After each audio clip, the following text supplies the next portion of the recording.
What is up, Daddy Gang? It is your founding father, Alex Cooper, with Call Her Daddy. Ayesha Curry, welcome to Call Her Daddy. Thank you for having me. I am so excited to meet you. How are you doing today? I'm hanging in there right now. I'm really nervous to be here. Wait, why? I'm so excited. Oh my God, Ayesha. Yeah, so I'm just grateful. I'm excited. Hoping I don't get in trouble for the things that I say. I feel like we're going to have good girl talk. Yeah. I'm not going to put, so you're not in the hot seat. Like you. Yeah, I know. Is it good that I'm catching you in the off season or? Yeah. Okay, good. It's great. So you're more chill during the off season. Super chill. Yeah. I mean, it's still chaotic. It's always chaotic, but we're like learning to live in that. What do you guys usually do during this time of year? Are you traveling? Are you staying at home? Well, right now, because it's July, it's always the most chaotic of the year, actually, of the whole calendar year, because 3 of our kids' birthdays are in July. Our anniversary is at the end of July. And it's like, if you play well, like for my husband, if you play well, you play until June. And he usually plays well. He usually plays well. This year we had a little bit more time, which was nice, but usually it's just 2 months and that's it. Okay, 4 kids. Did you always knew you wanted a big family? No. So I didn't want kids. I didn't want to get married. I thought I was going to be career girl and that's it. And I had my eyes set on my goals. And I was never the little girl that like dreamt about the wedding dress and all of that. And then it happened so early in my life. So it's like, it's one of those things like you don't know what you actually don't know what you want. Well, it's so interesting you say that because I want to talk a lot about that today because I relate to you in that way. Like, I really, really never thought I was going to get married. I'm like, there is actually no way that's ever going to happen. And then it happens and you're like, maybe I didn't know myself that well. And it's like, no, you knew yourself when you were young. Yes. And then life happens and then you grow up and then you have different wants and needs and that's okay to change your mind. Yes. But it's still shocking. It's still shocking. Okay, wait. Quickly back to parenting.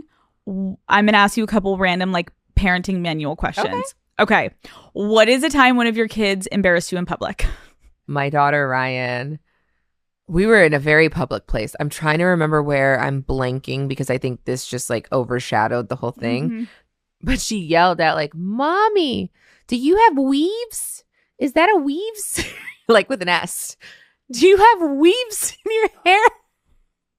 And I'm like, yes. And I'm crying. You're like, "Ryan, thank you so much. Mommy loves you." Kids will humble you every fucking day. Fast. Okay, what's a bribe you used recently to get your kids to do something?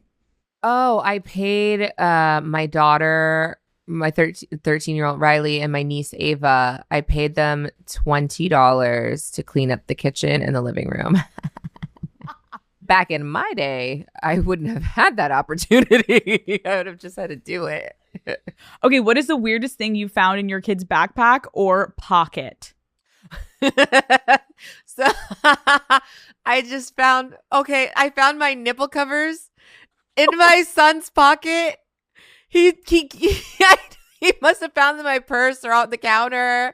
And he's like, you can always tell like when he's like, and then he walked in and he goes, "Mommy, do you know what's under here?" And I had forgotten that fast that he had put them in his pocket. He's like, "Do you know what's under here?" And I'm like, "No." "Cannon, what are you doing?" And he goes, I said, "Take them off." And he's just like smiling ear to ear. He thinks it's hysterical. Oh my God. That is actually though hysterical. Definitely You're like, to leave the room. Like, this is not happening. You don't want to laugh too hard because then they'll just keep doing it. He was like, Steph is like, "I am leaving." You're like mortified. It's so bad. Call Her Daddy is brought to you by T-Mobile. Have you ever met someone and they're the total package, right? Well, that's what it's like being with T-Mobile. You will not believe what you can get with Magenta status, Daddy Gang. First off, It's amazing coverage, okay? You're connected wherever life takes you. At home, overseas, in the air, even off the grid. Plus, you get unbeatable value from day one. And that's not even the best part. You can get perks on travel, dining, concerts, streaming, and more. With T-Mobile, you're a member with Magenta status from day one, Daddy Gang. So experience amazing value, next level connectivity, and access to exclusive benefits. With T-Mobile, you can have it all. No more settling. We do not settle, Daddy Gang. I love having T-Mobile because it means I have access to Wi-Fi on planes, which is without a doubt necessary right now. Even as I'm heading off to a random trip, I'm like, boom, tuning in, boom, thank you, T-Mobile. Plus, with Magenta status, there are amazing restaurant perks. And when I'm in a new city, I always want to try and just get the best local cuisine. So experience Magenta status at T-Mobile.com/benefits. Call Her Daddy is brought to you by Tinder. Daddy Gang. I know meeting someone on a first date can obviously sometimes be extremely intimidating, but going on first dates just got way more fun, okay? Because now you do not have to do it alone. Tinder's new double date feature lets you and your bestie team up, match together, and find a pair that fits both your vibes. Just tap the double date icon in the app and you'll see profiles built for two. When two pairs match, the whole crew connects and the group chat begins. Double date is a new way to keep the chat fun and is a low pressure way to meet people. I personally am obsessed with this new feature for my friends. Honestly, I'm sad that it wasn't around when I was dating, okay? But you and your best friend can scope profiles together, be a little creep, go around, creep around, look up what they're up to, and then you can have group chats with these potential dates and keep the energy high when you're out together. Like, that is a dream. If I could have brought Lauren with me when we were seeing, like, sussing out men, boom. And a potentially anxiety-inducing first date, I think now has been able to turn it into a fun night out with your bestie and some potential new connections, okay? So whether your date turns into something serious or it's just like a fun story for you to write into Call Her Daddy about, Double Date is the perfect way to explore new possibilities while also keeping things familiar. So try all the new Tinder Double Date because everything's better with friends. Explore all the possibilities. Tinder, it starts with a swipe. Download Tinder today. Okay, can we talk about, so you graduated high school early to move to LA to start your acting career. Yeah. Tell me about, like, coming out to LA. What early ambitions did you have for yourself and, like, what did you want? It's interesting because I don't ever, I think, get the opportunity to kind of talk about my life before my life now. And so, yeah, I graduated high school a year early. At the time, I was living in North Carolina. And I'd been in the industry since I was 3 years old. I was always working. Commercial, print, like doing TV stuff, always. So other kids were at like soccer, doing the extracurriculars, and I was on a set working. And so it was second nature for me. And quite honestly, growing up, the only thing that I thought I could do. And so I would enter all of these competitions. I entered this one in North Carolina and they were like, hey, move to LA. And I grew up, I think it's really important to preface, I grew up in like the most strict environment. Like, didn't get to go to high school football games. Didn't get to really hang out with my friends. Damn sure couldn't like walk around the mall by myself. But when these people were like, hey, you want to move to LA? They were like, yeah, go. Your parents were like, have fun, honey. You're like, go. Like, you're going to do it. And I appreciate it because that means they believed in me so much. But at the same time, our entire family was like, this is crazy. Like, you can't even carpool. Okay, wait. You starting at 3, was it because like your mom just saw something in you? Like, the story is, because obviously I have no recollection. We were in a grocery store and a talent agent said, oh, she should be in commercials. And so it started from there and then kept going. And when you started working that young and then kind of became aware of it, like, did you love it? Like, I loved it. Okay. I loved it. Eat, sleep, breathe. Okay, so you come from the strict family, then you get on a plane after graduating high school early. So you're what, 17? Yeah, I was 17. My dad set me up for like a month. I got an apartment, ridiculously expensive. So I was shocked. Had to pick up 3 jobs. I worked at a frozen yogurt shop. I worked at Abercrombie and Fitch and a farmer's market on the weekends to like just to be able to make that happen. Yep. And I feel like when you have the dream of LA and acting or modeling or getting into this industry, like naturally rejection comes with that. Oh, God. When you came out to LA, what was your self-confidence like before you started like really getting maybe some no's? I think because I came from the small town, I was like, oh, I got this.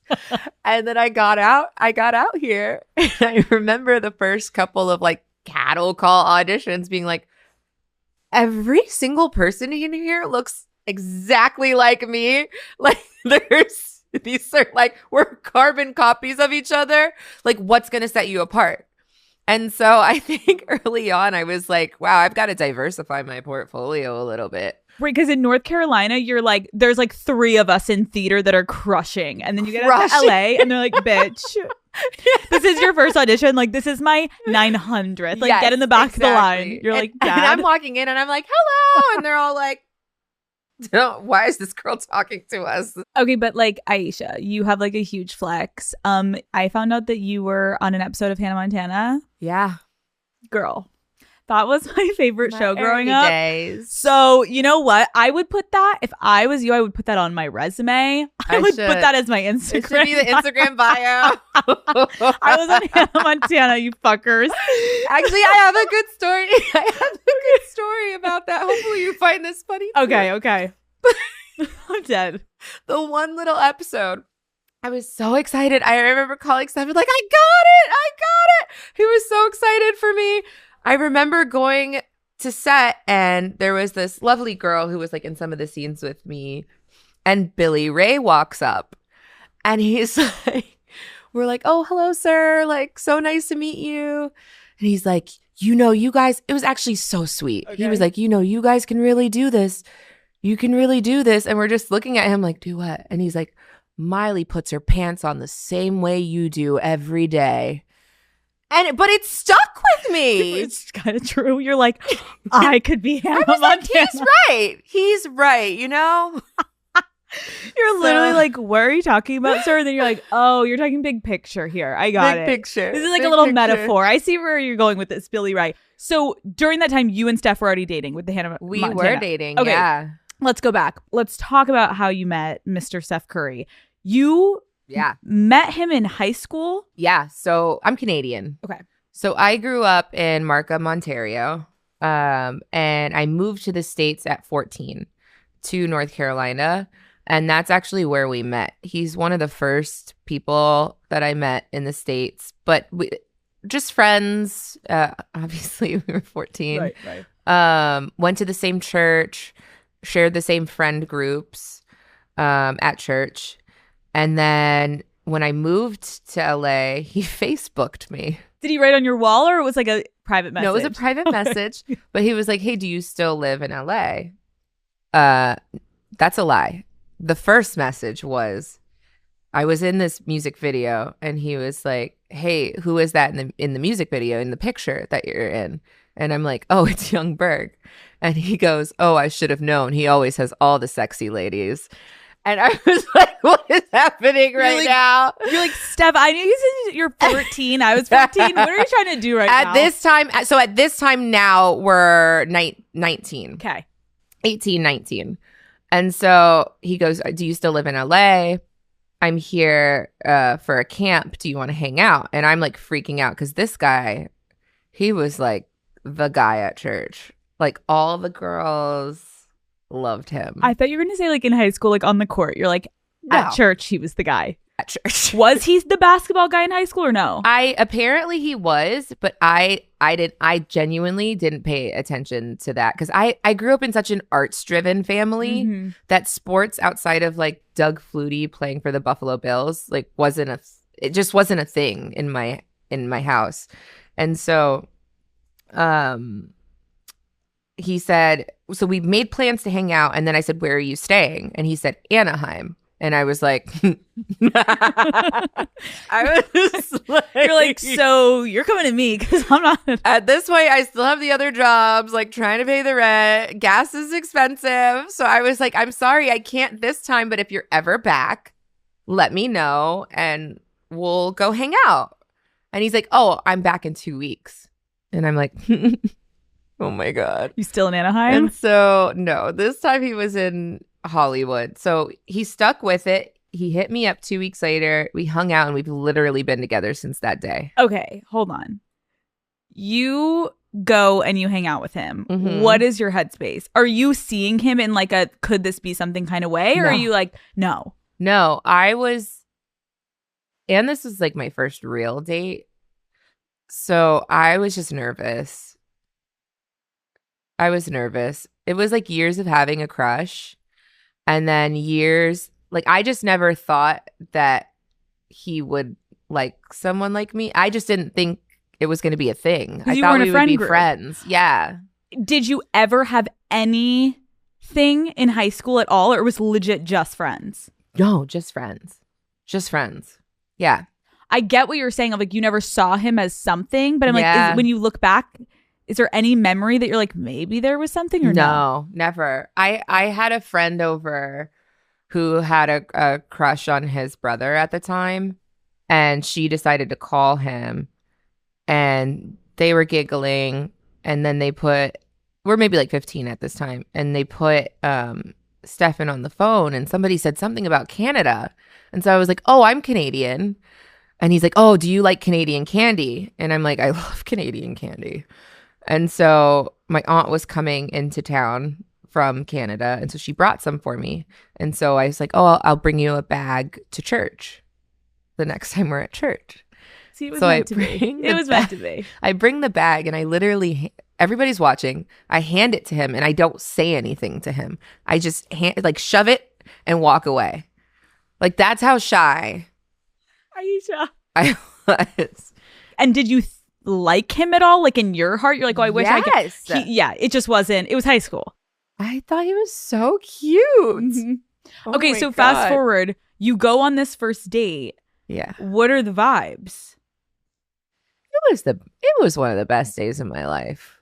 Honestly, it was so innocent and young, and like I wish I could relive that, or at least watch it from like a bird's eye view. It was so cute. We did Hollywood Boulevard, put our hands in the Maryland hands, and like got chai lattes.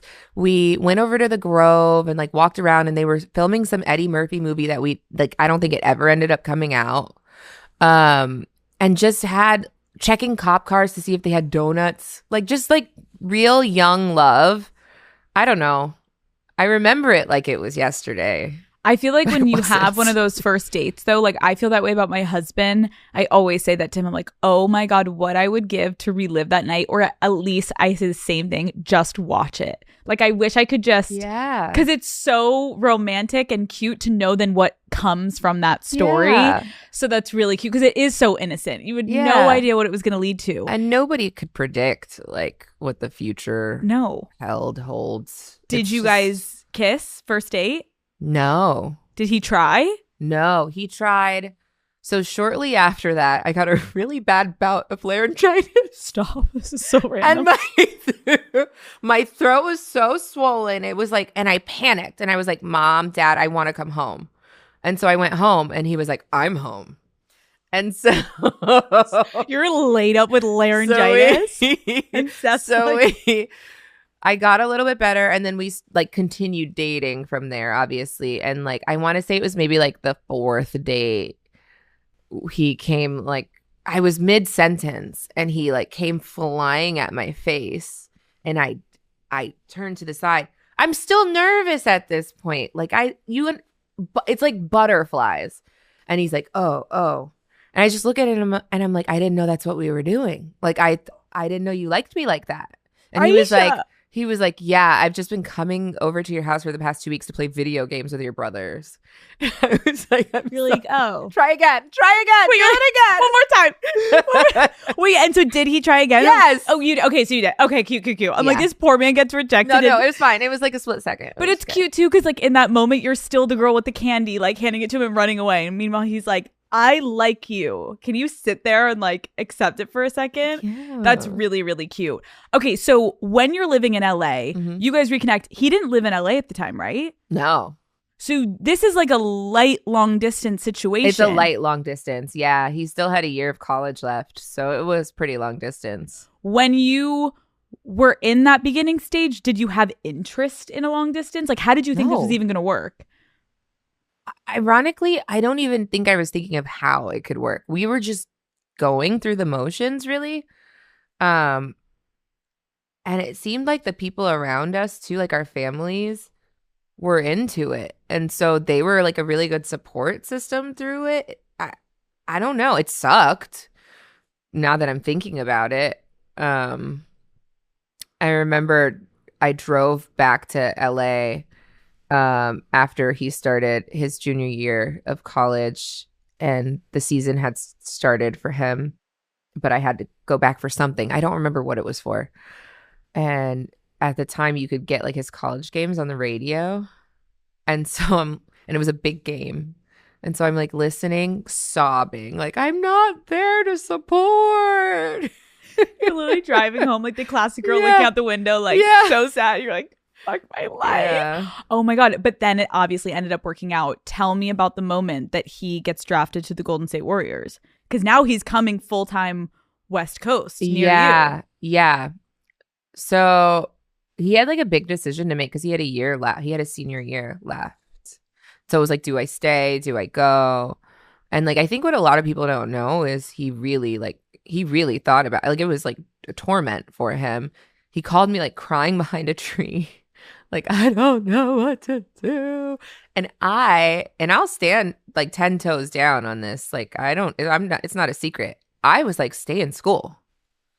I was like, wait, and why? Because then he was going to be far away from you still, why? Right? So the why is I didn't grow up surrounded by people who went to college. That for me was like, wow, what a blessing. Like you get to go to college. You get to have an education. Like, why would you leave? So, and then not coming from that sports background and understanding how like rare the opportunity he had was, I was like, yeah, stay in school. You're like, college is so much cooler than the NBA. But like, I'm glad. Wait. That was really the sentiment. Kind of love that for you. But I'm glad he decided to leave, and then he ended up finishing anyway and has gone on to do tremendous, incredible, cool shit that we never thought would happen. So it's great. So he comes to the West Coast, and at this point when he gets drafted, like, are you guys like official boyfriend girlfriend? Oh yeah. Who said I love you first? Me. What? Tell me everything. I 100% said I love you first. I was visiting him at school and getting ready to leave to go back to my mom's house. And I said it. And he didn't say it back. And he just stared at me. And my eyes started to well up. And he was like, can I please explain? And I'm like, okay. And he's oh my God, that okay. I immediately now know what you're like in those moments in relationships. You literally go stone cold, just like, okay. Let me know. He's like, I said I love you to somebody in the past and I didn't mean it. He's like, and I regret it. And he's like, I just want to be sure that when I say it again, you know that I mean it. And in the moment, I was like, bullshit. But now, obviously, I realized he was serious. And a month later, we're sitting watching 7 Pounds. And when they say, like, the human heart, 7 pounds, he literally, my whole family's in the room, by the way, sitting watching this movie. He leans over in my ear and he's like, I love you. And I'm like, happy, but I'm also like, what? Like, what are you doing? Sitting next to my uncle. What are we doing? No, What's happening? not Steph in that moment thinking like this is gonna be so romantic, and you're literally like, I mean, if he's gonna do one thing, he's gonna make it memorable. so then did you just not talk the rest of the fucking movie? I had to get up and take a lap. Yeah. Did he follow you? No. And then after the movie was over, we like went in my uncle's elevator and we're like making out in there. Good. It was great. That's what needed to happen. Picturing him whispering that to you and you just like stone cold being like, you're like, Uncle Jerry, just close your ears. What? I do have an Uncle Jerry. It wasn't Uncle Jerry. It was. Which uncle was it? My Uncle Carl. Uncle Carl. Yes. Jerry and Carl. Good names for uncles, right? Okay. Classic. You end up moving to the Bay Area with Yes. Steph. Talk to me about, for you, what went into that decision. It was exciting. I think initially when they called his name, we were like kicking each other under the table because nobody really knew where that was. But then the next morning we got on the plane to fly out to the Bay and have never looked back. And the vibes in the Bay Amazing. are high. Yes. Oh. It's so good. Everybody's so creative. The culture is like rich. Pausing on you guys as a couple. Mm-hmm. Now let's talk about you as an individual though, Mhm. because you had this dream. Mm-hmm. And did you feel like in moving with him, did you feel like you had to pick between your career and your relationship at that point? Yes. To an extent. That was never presented in front of me that way. It just kind of had to be that way. And because after we got married, we found out we were pregnant with our daughters so quickly, I didn't even have time to think about what I wanted anymore. It's so interesting. I spent my entire life like trying to work towards something, and then it kind of just disappeared, and I didn't think twice about it. But after my daughter turned 1, I remember there being a shift and being like, I have goals for myself. Like, this doesn't feel right. I love being a mom, but I love doing other things too. And I need to get my shit together and figure out what that looks like for myself now. Okay, rewind 2 steps. Yeah. Married at 22. Yeah. How did you know you were ready for that? I didn't. I just knew that I loved him, and I'd never like experienced anything else. I'd never felt any differently than like, this is who I want to spend the rest of my life with. And so we kind of just dove in. And did anyone or you or Steph or anyone have any hesitations about like, oh, we're getting married in our early 20s, or no? No. And I say this all the time to our family. I'm like, you guys, like 22. I'm like, you guys. I'm like, not a single parent. Nobody was like, hey guys, are you sure? Everybody was like, no, this is what's happening, and we love you, and it's gonna be great. It's just like, wow. Totally. Like when I really look at it. Well, and again, because there are so many people that may watch this that are like, oh, 22 for them, whether it's because like they watched their parents get married young or whatever, it was normal. But you, in the beginning of this interview, started by being like, girl, I didn't even think I wanted to get married. Yes, exactly. So it is a big deal that at 22, Yeah. It's a mixture of that and a mixture of like, there are levels to 22. Like there's different styles of 22-year-olds.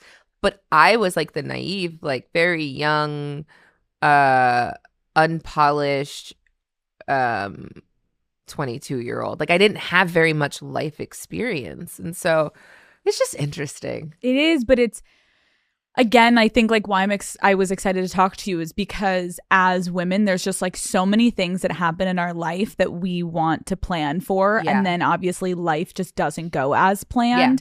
Yeah. And to hear you at a young age getting married, I think like, and knowing it was such a success, but it doesn't mean the whole ride was easy. Like that's what I'm excited to get into. Yeah. So like a few months after getting married, you just said like 3 months. Okay. what was going through your head when you found out that news? I was confused because How are you confused? Because Alex. my OB said expected to take up to a year. And so I'm like, oh, if in my head I heard at least a year. I was thinking we were going to be like bar hopping. It's like, nope, you're pregnant and you're going to be very, very sick. But I'm so grateful. I wouldn't change a thing. Of course. But it was not on my bingo card. And when all this went down, like, I guess now looking back, what advice would you give to someone listening of like how to embrace when your timeline suddenly changes? Oh, there's no such thing as a timeline, I think, is the bottom line. Things are going to shift. Like, life is ebbs and flows, and you just kind of have to roll with the punches. Sometimes stuff's going to suck, but you can always recover. And I think it's important also, like, sometimes you can feel like you're in your own bubble or like feel isolated or like you're the only person experiencing that thing. But there's always like a resource, or there's always a community of people who are experiencing similar things. Did you have like any friends who were in similar life stages to you at that point? No. They're like, babe, we're at One Oak. No. What are you doing? No, actually, all of our friends are like just now having babies, like the past 4 or 5 years. So we were the trailblazers. What was the hardest part of being a young mom? I think my identity. So, because I have such an entrepreneurial spirit, not being able to call the shots all the time for myself was freaking weird. And then learning how to kind of reset myself to make it all work while still having a family was weird too. But it's made me really resilient and like a little gritty. So I'm grateful for it. Yeah, like even thinking about how you said earlier, like once my daughter turned about 1, I was kind of looking around like, I love being a mom. Yeah. But I also have this other side of me that I can feel kind of wanting to come back up. And I think a lot of times women can experience like, or so I've read, because I'm obviously not a mother yet, hopefully. But like women can experience this like mom guilt of like, if I have a career and I'm not home, like did you experience that? I still experience that. I still experience that. I'm always in therapy talking about this. But what I realized is like, if you lose, like for me being married and like with my husband, if you lose all of those things that were interesting about you, even for yourself, like even the things that made me feel confident and cool, then what are you doing? And so for me, it's always been important. I mean, I'm a little ADHD. So like I have 1,000,005 ideas. I have 1,000,000 interests. I'm very creative. I like to explore those sides of me. And I think it keeps me who I am to like my family and the people that I love. But it also allows me to have a certain level of confidence that I don't think I would have otherwise. Right. It's like you grew up, like we've talked about, like having this thing that you were so passionate about. Yeah. And to lose that creative side of yourself would just mean that you're almost like doing a disservice to yourself and then therefore to your kids and to your husband and to your relationships. Like that's who you are. Yeah. And you don't have to be, as women, we're always told like, or at least it feels like people just try to have us be one-dimensional and you can do more. Not that it's easy. No. But it's an option. It's an option. Like I say all the time, I'm like, when men do it, they're like, oh my God, you're so multifaceted. Wow. You're so talented. What a Renaissance man. And I'm like, why can't women do the same thing? Like what is giving you the ick so bad that you feel like I can't do these separate things, be good at them, or at least try to? Like what is the problem? It is really frustrating. And then I think thankfully I feel like there's just been an uptick of people being like, you know what? I don't care anymore. I'm just going to do it. Even if it pisses all of you off so much and it makes you uncomfortable to see a woman succeeding. deal with that Yeah. on your own side, because I'm going to keep fucking pushing. Daddy gang, hi, it's me. Call Her Daddy is brought to you by Shopify. Okay, growing unwell, I will say, has been so incredible, but it also has been such a huge learning curve for me. I can tell you from experience that starting a business can be, without a doubt, completely overwhelming, which is why it is so crucial to work smarter, not harder. Luckily, for any entrepreneurs out there listening to Call Her Daddy, the commerce platform Shopify is taking the guesswork out of launching and scaling a business. Daddy gang, Shopify keeps everything in my business organized and in one place, which has been truly a game changer for me in being able to stay on top of all of the little details. One of my favorite Shopify features is their suite of AI tools, which basically assist in everything from giving directions, streamlining reports, and even generating content ideas. Shopify basically operates as your back office. They're offsetting needs for a larger staff so that you can basically be doing your thing while they're overseeing your operations, which can be so huge for anyone doing like an up and coming business. If you have a startup and you're like, it's literally me. No, it's you in Shopify now. Also, Shopify allows you to tag and sell your products globally and across all major platforms so that you can sell where your customers actually are. I also love that I have access with my business through Shopify right on my phone. Like I'm on the go. I want to check my sales. I want to see how my merch is going. Boom. I open Shopify. I can see it right there. And instead of just scrolling social media, I will pop over to Shopify, track how Unwell is doing. And then yes, maybe I'll return to scrolling, but at least I'm being somewhat productive and I'm making my money.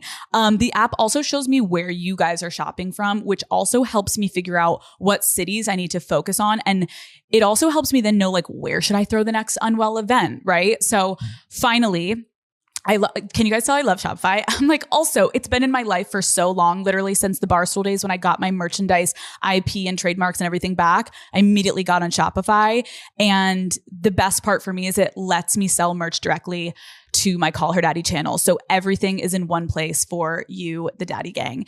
If you are ready to build your own empire, whether it is merch, products, or the next big idea, get on shopify.com/daddy and make it happen. That is shopify.com/daddy. Daddy Gang, start your business today. Love you. There are a lot of people in sports that don't obviously have to go through as much of the conversation around like fame and spotlight as you and your husband have had to. How did being in the spotlight impact your relationship in the early days? Because you guys didn't know how to handle it. It's a double-edged sword because parts of it have afforded me doors to be open. I obviously have to walk through them and then put in the work to stay in the room. But that I think would be the elephant in the room is like, I'm grateful for that side of things. But on the flip side, I in the beginning hated it so much. I like did not sign up for that. I also always thought like, I didn't know that he was going to end up playing basketball. Like he said he wanted to be a high school basketball coach. Like I thought I was going to be like the girl out there getting it. So I didn't know. And so it just like, it was weird. And sports fans are so different than like maybe entertainment world fans. And oftentimes it's like very ruthless. And so I think I wasn't expecting that either. I remember like one time right after my first was born, she was whiny. So I was like, let me just nurse her in the back seat. And Stefan was putting a bike or something in the trunk.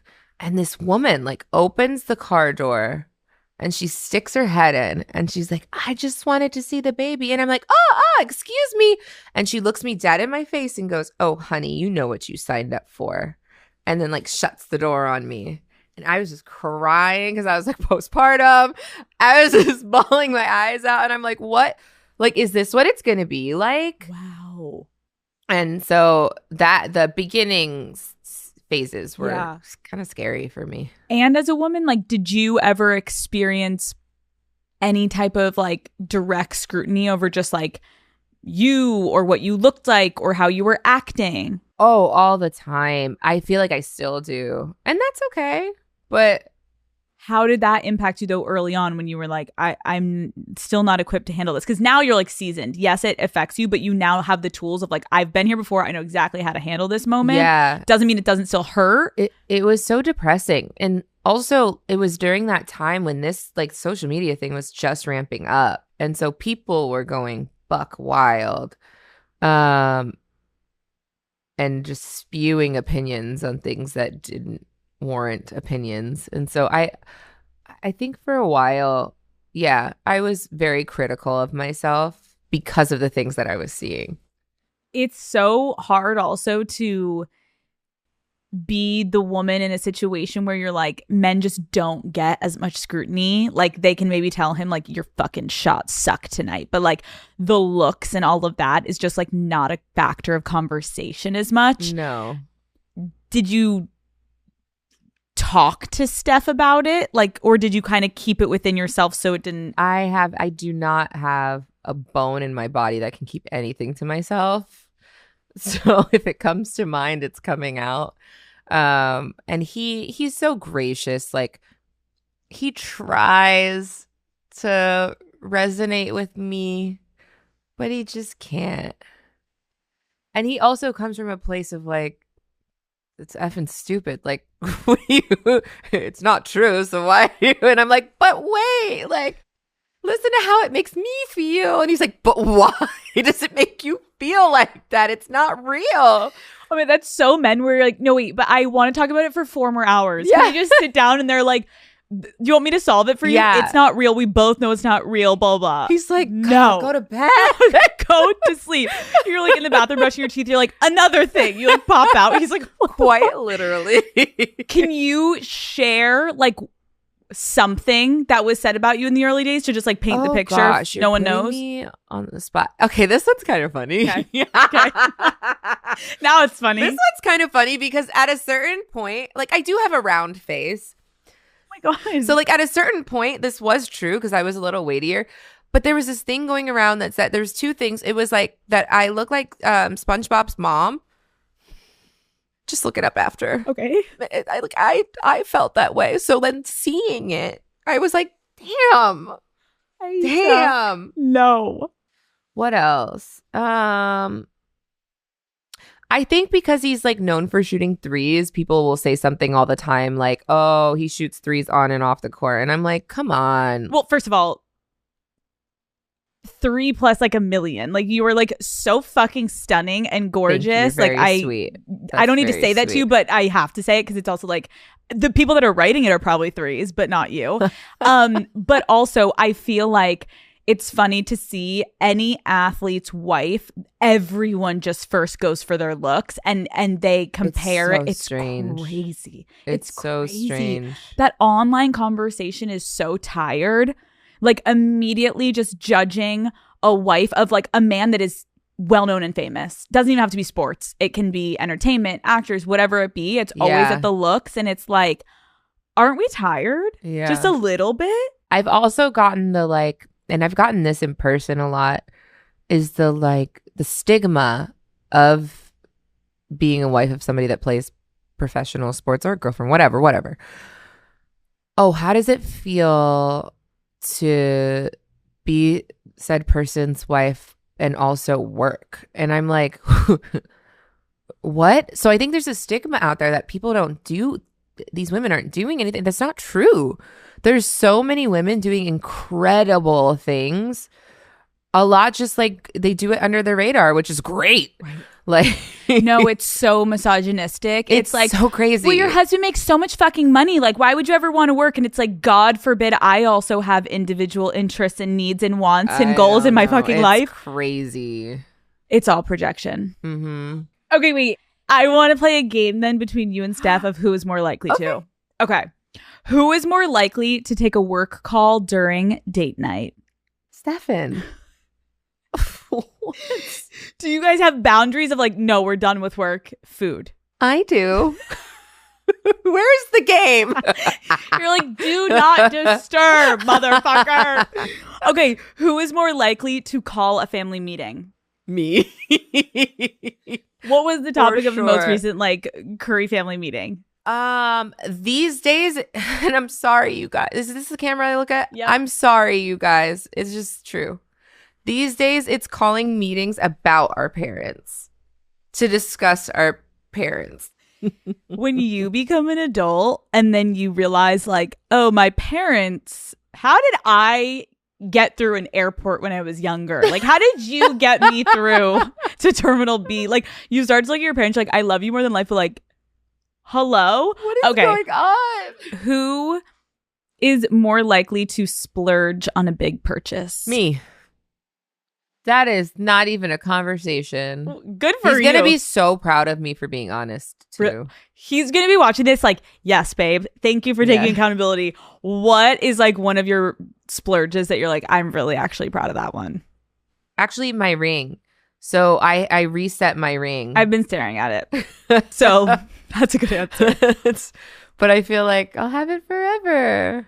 Let's talk about your business now, because Yes. I really wanted to get to individually driven at a young age. You meet Steph, you have this like, oh my gosh, we didn't anticipate we were going to fall in love and then have babies and all the things. And then one day you woke up pretty quickly into having a kid being like, wait, I got to get myself back on track. Yeah. Steph has his career. I want my career to get back on track. Yeah. What was the hardest part early days of like really trying to start your business?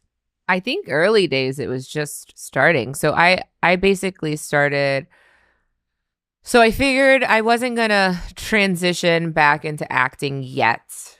I was going to try to figure out something for myself where I could kind of stay in one place. I've loved food my entire life. Like I've cooked for my family since I was 11 years old. And people would often ask me for recipes and things like that. And so because we were the only people at the time in our family on the West Coast, everybody was on the East Coast, I was like, oh, I'll start like for the family. Like I'm just going to launch a blog. Blogs were the thing at the time. And Stefan's actually the one that encouraged it because I would start and stop. And he was like, just do it. So I did it. Other people took notice. And then someone said, hey, people like to see these things, like make a video. And so I started making videos. And from there, it grew. And I went to San Francisco cooking school for a little bit. And then the station that broadcasts the Warriors games at the time, they reached out and they were like, hey, we really like your videos. Like, what if we gave you a 30-minute slot before every game locally and we did a cooking segment? And I was like, yeah. And so that was like my first TV cooking direct to camera. And then from there it grew to the book and then the book to Food Network. And so it was like I had this robust like food television career very quickly that happened pretty organically. And I've like enjoyed every minute of it. What has been, do you think, the hardest situation that you've had to navigate as a female business owner? Why are you laughing? Sorry, because I don't know if I can say this, but I'll just say it anyway. The hardest, there's two. The first was hearing the no's as a woman in food. So I didn't realize how many barriers at the time. Now it's very different. I was either too young or too young of a woman, or there was nobody that looked like me. So instead of being like, you don't have a demographic here, let's create one, it was like, no, you don't have a demographic here. And so I think that was shocking to me, getting people to take me seriously, because at the time I think I was now 24 or 25. And so getting people to see me and realize that I had talent outside of what people were assuming, I think has been really difficult. I think also what you were kind of alluding to when you were saying that, you know, people were looking to see if you actually had talent outside of maybe what people were expecting you to be known for. And kind of what we were talking about with the money thing earlier, it's like, yes, I think there's a lot of people that would be like, you're Steph Curry's wife. Like, go sit in the stands and like he makes so much money, just be happy. Yeah. And so there's the one, why are you working question, and then there's the two now that you're bringing up of like people maybe assuming, oh, is she getting what she's getting just because she is this guy's Right. wife? How does that make you feel when you hear those comments?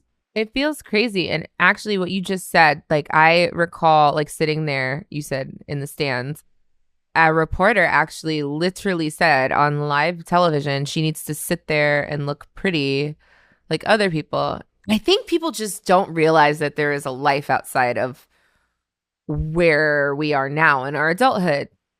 I think people can't see past like the surface one sheet. Yep.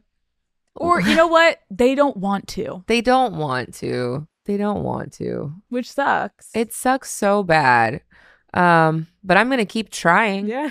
We're going to keep going. Yeah. Even if you guys don't like it. Yeah. Women are just going to keep on coming. And they're Yeah. going to be like, oh my God, here they come again. Throughout your career. I'm sorry. That sounds crazy. Well, we may also come again. Hopefully, if you can make us. If not, we'll do it ourselves.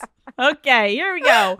God. Talking about, you know, these industries that you were trying to break into, Yeah. having people look at you being like, we haven't seen someone like you do it before, or also you being too young, all these things. A lot of these industries that you were trying to break into were heavily male dominated. Very male dominated. Also probably controlled by white men. Mhm, Like, mhm. how did you get the confidence in moments to advocate for yourself? I didn't at the time. I didn't have that. I kind of was just going where I was told.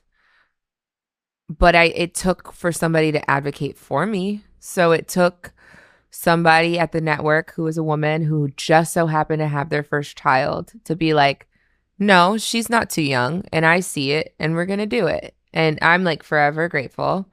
But I think now in my 30s, I've gotten pretty good at advocating for myself, or like just living in that vulnerability of what that means. So like even if it's not well received, at least I'm satisfied and I know that I've spoken up for myself, because I have in the past tended to be very timid and shy and reserved for the most part. Yeah. So You saying that a woman kind of like paid it forward to you and was like, no, let's give this girl a chance, that makes me so hopeful, because I feel like even you saying that, the fact that she was probably the only woman in the room and then she saw something in you, I think it's a great message to, there's so many women that will be listening to this. And it's like, I know sometimes it can feel like, as the only woman, just be like grateful that you are at least a woman in the room. yeah. But like to lift other women up with you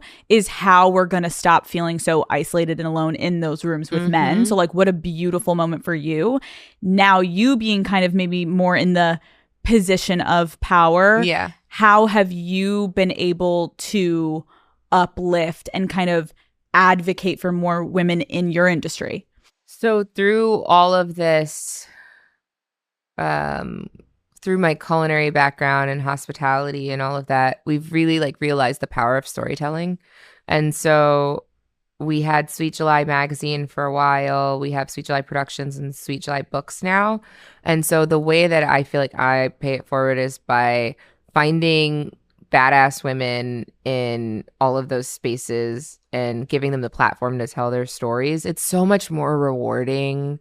Like, it's like what you're doing. It's so much more rewarding than trying to go around for yourself. You know, it's when you lock arms with strong, creative, outspoken women, it's so much more powerful than doing it alone. You know, it like changes everything. Like you're like, oh my God. And we all usually start alone. Yeah. Like that's the thing that's it's so exciting and eye-opening when you start to work with more women who are like-minded and you're like, oh my God, why was it this hard to get to this place where I finally get to work with women? Because a lot of times it takes you being in a position of privilege to then create that environment around you in a work setting. And it's incredible that you are doing that. your foundation that you Yes. have with Steph, Yes. Eat, Learn, Play. Can you talk about like what is the most rewarding part of being able to do that together? I think the single most important thing we'll do in our careers for sure is Eat, Learn, Play.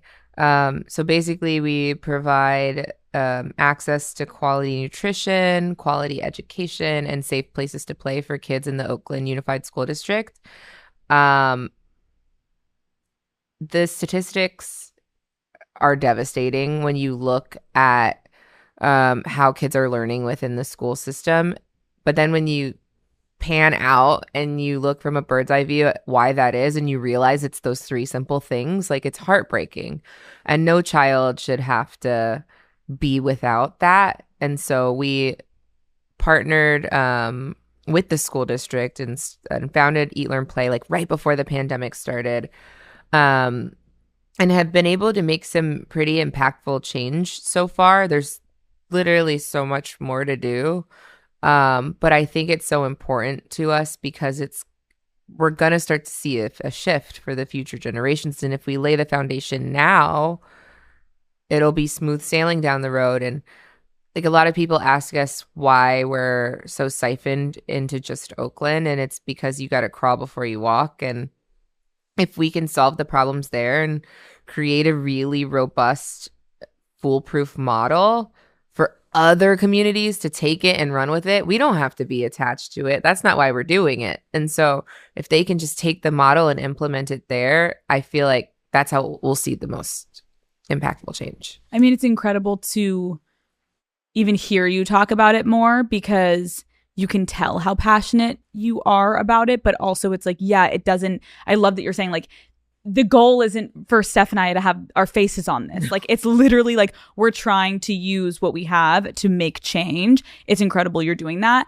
Okay, you obviously, we were earlier talking about Sweet July and how you've had all of these moments, but now you have Sweet July Skin. Yeah.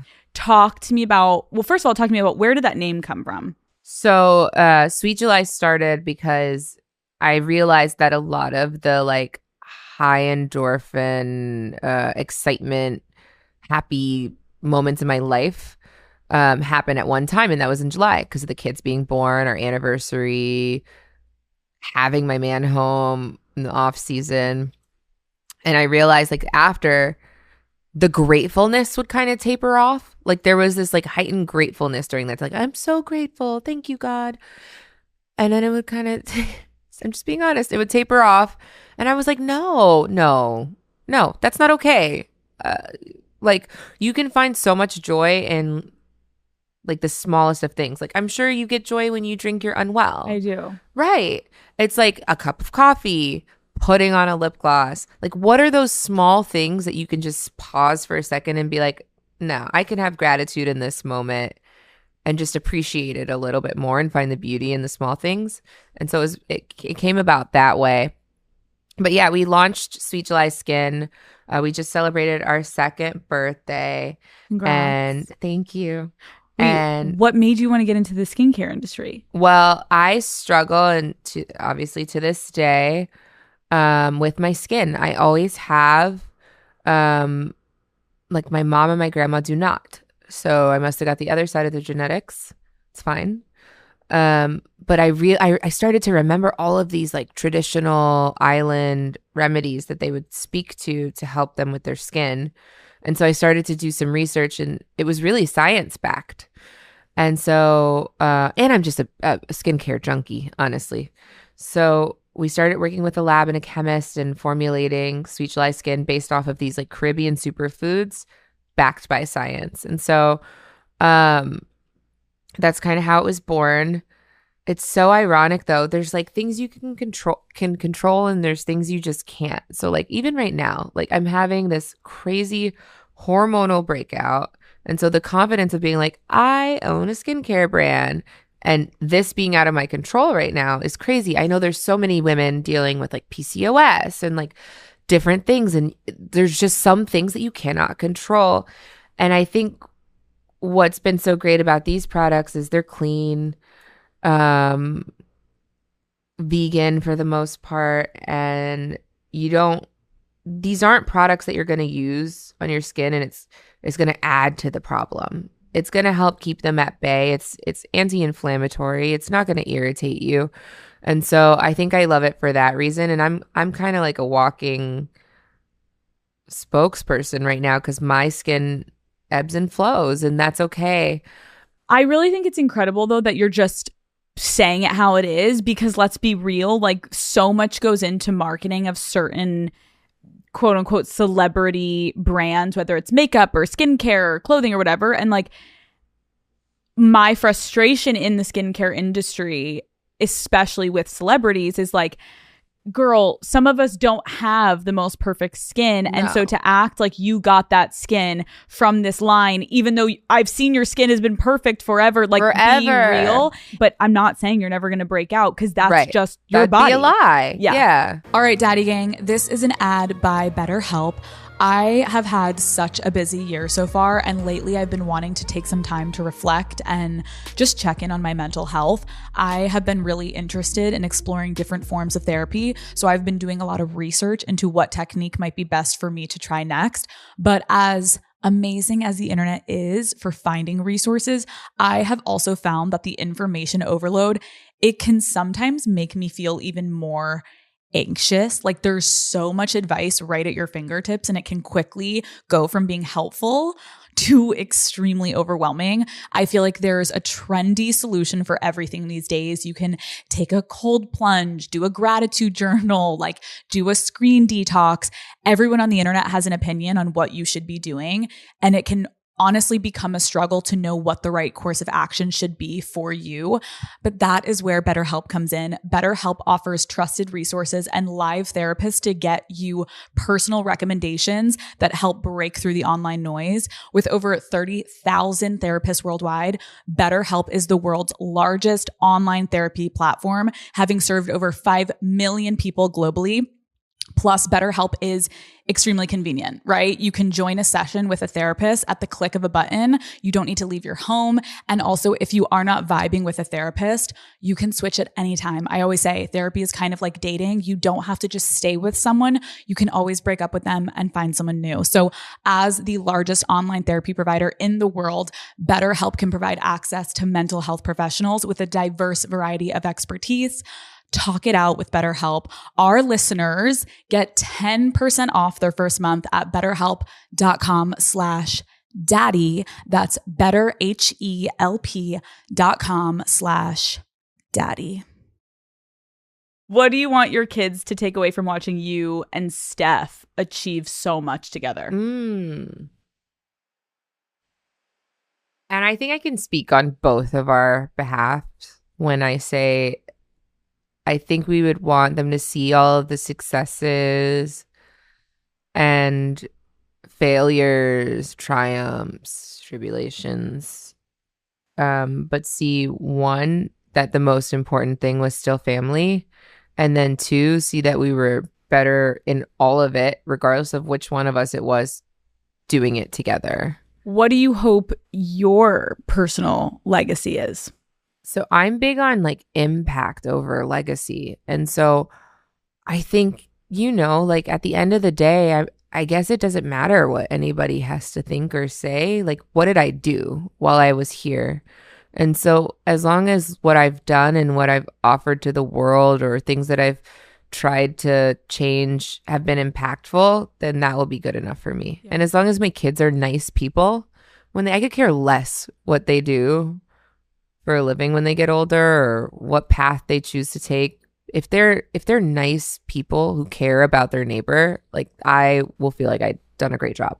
I am so happy I got to sit down with you because you have such a warm, kind energy. Oh, thank you. To get to know you as a woman sitting here today, also getting to know you more as an individual, hearing about your businesses, hearing about you as a mother, hearing about you just as Ayesha, not the mother, but the business entrepreneur, someone who took something that she was passionate about and turned it into this like incredible empire that young you probably would have been like, girl, pinch yourself, like look at your life. It's incredible what you've built for yourself. Thank you. And thank you for just like taking the time. That wasn't that scary, right? Thank you. No. It was at first. Okay. And then it wasn't. We're done. No, you're amazing. Thank you so much for coming on Call Her Daddy. It was truly amazing. I had so much fun.